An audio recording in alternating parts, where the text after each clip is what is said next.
Halo, selamat pagi, siang, malam, perfect people. Hari ini bersama dengan Renaldo Aprilio masih di Apa Kata Dia by Perfect Mandarin. Nah, jadi hari ini saya adalah host teman-teman sekalian, sekaligus juga adalah narasumber dari acara Apa Kata Dia by Perfect Mandarin. Ya, jadi sedikit perkenalan, gue Ray, sekali lagi dulu gue pernah kuliah di Tiongkok atau di China sekitar 4 tahun setengah. Dan dulu juga pernah sempat jadi ketua Perhimpunan Pelajar Indonesia. Wah, itu adalah sebuah organisasi ya, organisasi yang menaungi mahasiswa-mahasiswa Indonesia yang ada di Tiongkok gitu.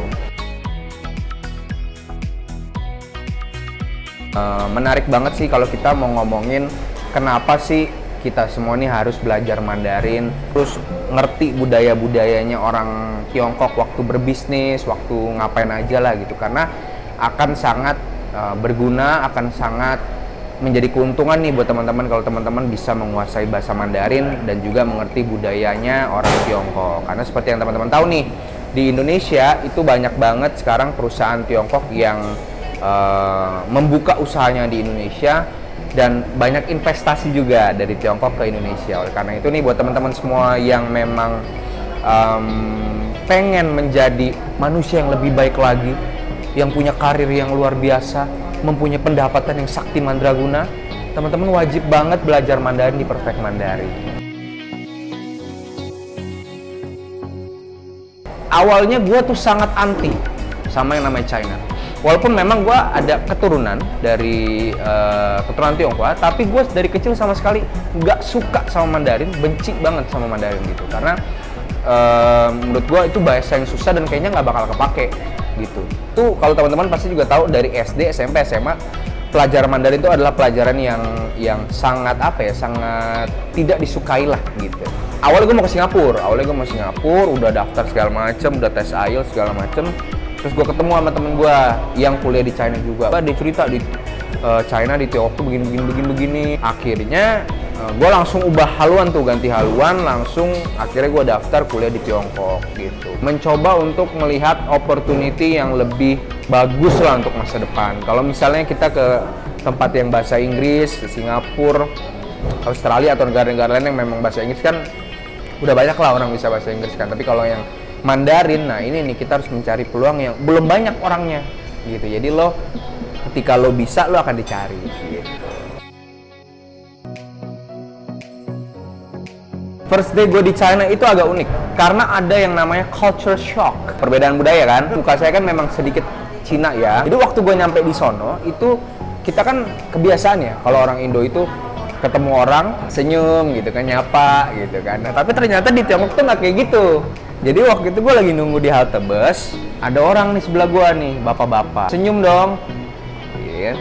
Ni hao, gitu. Harapan kita kan sebagai seorang tamu di negara orang kan kita mendapatkan warm welcome lah gitu ya. Setelah itu gue senyumin ke dia pandangannya tuh sama gue aneh banget gitu.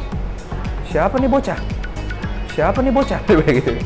Terus gue kayak, siapa nih bocah? Terus makin lama dia makin mundur, terus dia kayak takut gue mau ngerampok kayaknya mungkin. Siapa nih bocah? Itu perbedaan budayanya di situ ya teman-teman. Ternyata memang mereka tuh tidak terbiasa budaya basa-basi, nyapa gitu, nggak gitu ya. Bukan artinya mereka tidak ramah gitu, memang ada perbedaan budaya aja gitu.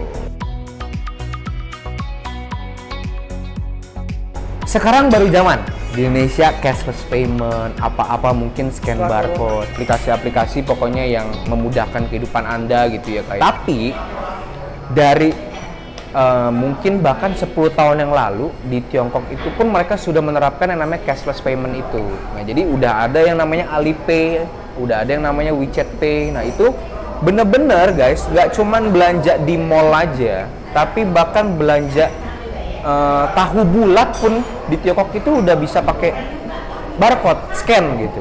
10 tahun yang lalu loh. Dan enaknya adalah kalau sekarang juga baru nih di Indonesia udah bisa top up atau mungkin langsung kepotong di debit atau kredit card. Tapi kalau di Tiongkok itu udah bisa tuh dari debit langsung. Jadi sangat memudahkan banget gitu. Dan apa-apa semua udah terintegrasi sama aplikasi. Orang-orang Tiongkok itu ketika ketemu orang luar itu mereka sebenarnya sangat tertarik untuk belajar dayanya, belajar bahasanya ya, terutama Inggris ya, karena kan kita rata-rata orang internasional bisa bahasa Inggris gitu. Seperti yang teman-teman tahu juga kan belakangan Tiongkok atau China kan lebih terbuka. Pengen cari tahu ada apa sih di luar Tiongkok. Mereka sangat membantu banget buat gua untuk bisa belajar Mandarin. Biasanya kita tukeran ilmu lah, gua ngajarin mereka bahasa Inggris, mereka ngajarin gue bahasa Mandarin gitu. Jadi emang sengaja diajak ngobrolnya pakai bahasa Mandarin terus gitu. Kalau nggak ngerti buka kamus, ditungguin lah, nggak apa-apa, walaupun itu mau ngomong makan di mana, naik apa, dengan siapa, bersama siapa, itu bisa makan waktu sejam mungkin bisa. Inggris gue ngomong, dia nggak ngerti, dia cek kamus, dia balas pakai Mandarin, gue balas pakai Mandarin juga kan, cek kamus dulu, itu lama gitu. Banyak main sama orang sana juga buat praktek gitu.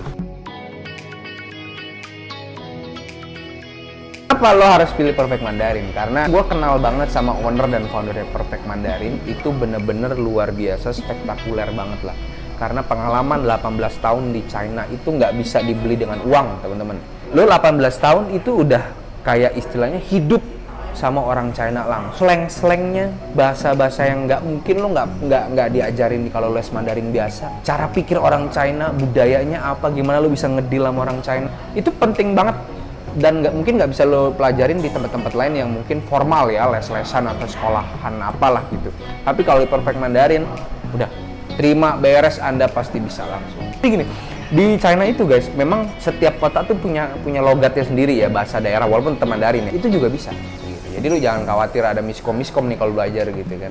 Akhir kata teman-teman sekalian, perfect people, gue mau ngasih tau kalian semua kalau kalian masih berpikir bahasa Inggris itu adalah bahasa yang utama dan bahasa Mandarin itu nggak perlu, yuk mari kita ubah cara pikir kita, karena bahasa Mandarin akan menjadi bahasa yang sangat dominan di seluruh dunia.